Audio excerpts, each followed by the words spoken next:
స్వాతంత్రం వచ్చిన ఇన్నేళ్ల భారతావరిలో ఇలాంటి మాటలు మీరు ఎప్పుడు ఉండుండరు, ఇలాంటి వీడియోలు మీరు ఎప్పుడు చూస్తుంటారేమో. ఎందుకు మాట్లాడతారంటే ఒక ఎన్నిక జస్ట్ జడ్పీటీసీ ఉప ఎన్నిక ఈ రకంగా జరుగుతుందా అని ఎప్పుడు ఎవరు అసలు ఊహించుండరేమో. అలా జరుగుతుంది. ఇప్పుడు భయాందోళనలో పులివెందులో ఒంటిమిట్ట ఎన్నికలు అయితే కనుక ఉన్నాయి. ఎక్కడా కూడా విచిత్రాలు ఏంటంటే కనుక అసలు విచిత్రం, రెండు పార్టీలకు సంబంధించిన ఏజెంట్లు పోలింగ్ బూత్లో ఉండడం మీకు తెలుసు. మీకు తెలియని విషయం ఏంటంటే ఒకే పార్టీ ఏజెంట్లు పోలింగ్ బూత్లో ఉండాలా, వైఎస్ఆర్సీపీ ఏజెంట్లు పోలింగ్ బూత్ బయట ఉండాలా, గెంటేసిన పరిస్థితులట నిజంగా.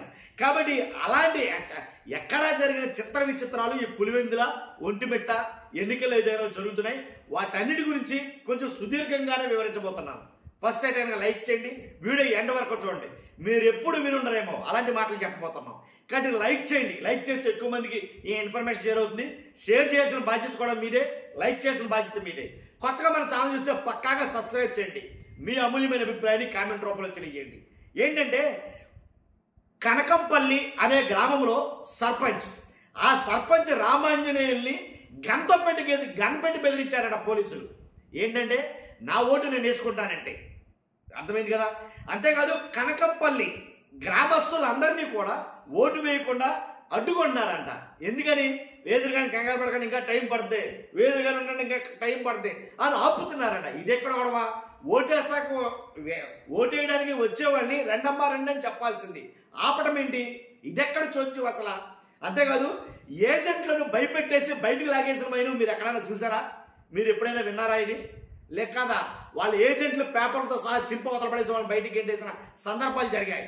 అంతేకాదు 11 గంటల తర్వాత మీరు ఓటేసుకోండి, 11 గంటల వరకు మీరు ఓటేయడానికి వీల్లేదు, ఓటేయడానికి రావడానికి వీల్లేదు అని చెప్తున్నారట. నిజమా ఇది? అసలు ఎక్కడ జరుగుతుందా ఇలాగా?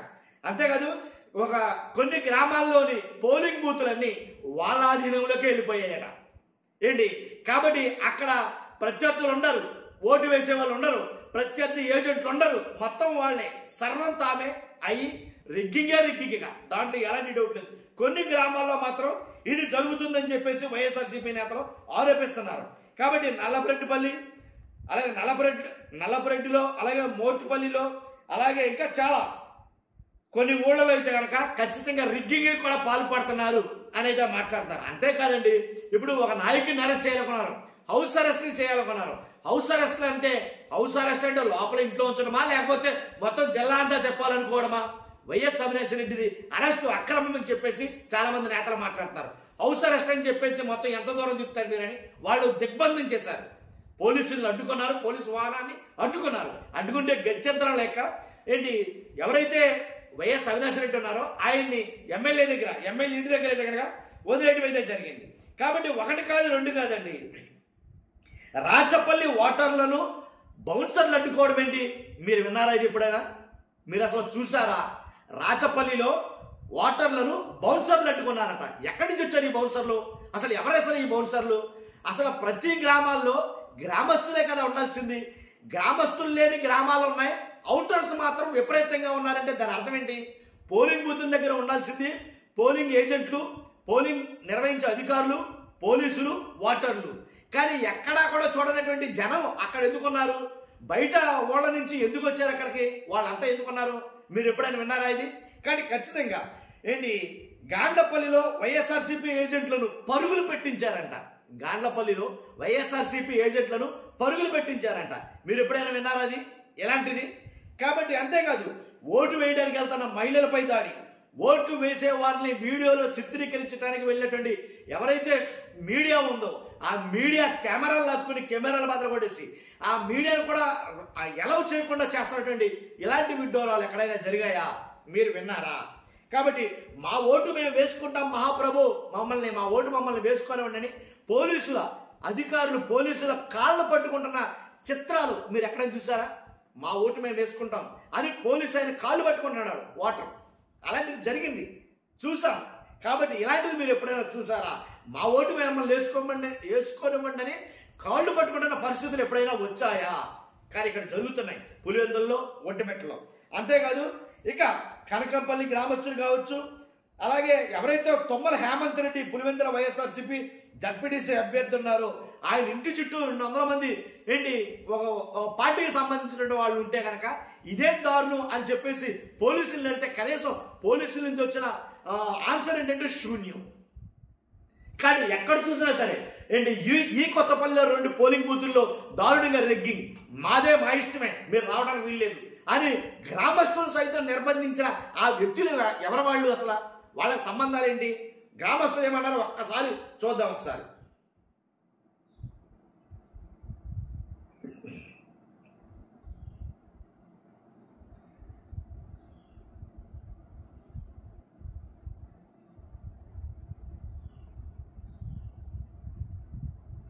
అక్కడ పరిస్థితులు చూద్దాం ఒకసారి.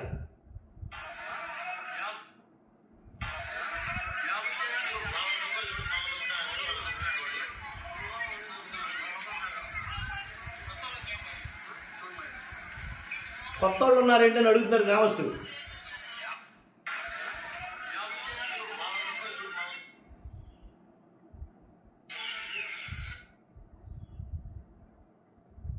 ఎవరిని ఓళ్లలోకి రానివ్వట్లేదండి, ఎవరిని ఎక్కడిని అసలు రానివ్వట్లేదు.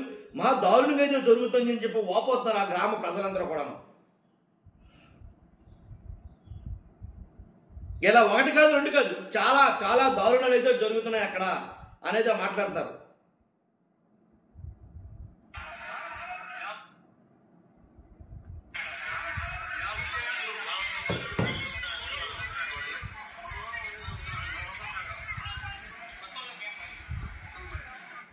ఇక్కడ ఇలా ఈరాంటి మహాదారులు కాళ్ళు పట్టుకున్నాడు ఒక ఆయన, నా ఓటు నన్ను నేర్చుకోనండి, ఓటు వేయడం అట్లా, మరి మా ఓట్లు ఎవరేస్తారన్న గ్రామస్తులు నిర్బంధిస్తారు. పోలీసు ఎవరైతే వైఎస్ఆర్సీపీ వాహనాలు ఉంటాయో వాహనాలు ధ్వంసం చేసేసారు. ఇలా 1 కాదు, ఎక్కడ ఇప్పుడు చూడని చిత్ర విచిత్రాలన్నీ పులివెందులు నుండి మెట్లా జరుగుతున్నాయి. మీ అభిప్రాయం అంటే కామెంట్ రూపంలో తెలియజేయండి, వీడియోని షేర్ చేయండి. అంతేకాదు ఇంకోటి ఏంటంటే అసలు ఎప్పుడు జరగనటువంటి పరిస్థితి రిగ్గింగ్, ఈ మాట ఎప్పుడు వినరేమో. అసలు రిగ్గింగ్ అంటే ఎలా ఉంటుందో ఏంటో ఈ మధ్యకాలంలో ఎవరికి తెలియదేమో. అలాంటి రిగ్గింగ్లు కూడా పాల్పడుతున్నారు కొన్ని ఊళ్ళలో. నేను చెప్పాను మీకు ఆల్రెడీ, ఏదైతే నల్లపరెడ్డి అలాగే మోచుపల్లి అలాగే కొన్ని ఊర్లు అయితే నేను చెప్పడం అయితే జరిగింది, ఎర్రపల్లి ఇలాగా ఈ ఊర్లలో అయితే కనుక ఆ పోలింగ్ బూతుల్లో ఏజెంట్లు లేరు, అలాగే ఆ పోలింగ్ బూతుల్లో వాటర్లు లేరు. ఆ పోలింగ్ బూతుల్లో ఉన్నదల్లా పార్టీకి సంబంధించినటువంటి కొంతమంది కార్యకర్తలు, కొంతమంది ఏజెంట్లు, అలాగే పోలీసులు మాత్రమే. వాటర్లు ఎవరిని అలౌ చేయట్లేదని చెప్పేసి వాళ్ళు మాట్లాడుతున్నమాట. కాబట్టి ఈ రకంగా జరిగితే కనుక ప్రజాస్వామ్యం ఉన్నట్ట కూని అయిపోయినట్ట. కానీ ప్రజాస్వామ్యం ఎంతవరకు బతుకుంది అనే దాని మీద నిజంగా ఒక మహిళ మాట్లాడుతుందండి. నిజంగా అది మీరు వినాలి. ఆ మహిళ మాట్లాడే మాటలకి మీరు సమాధానం చెప్పాలి.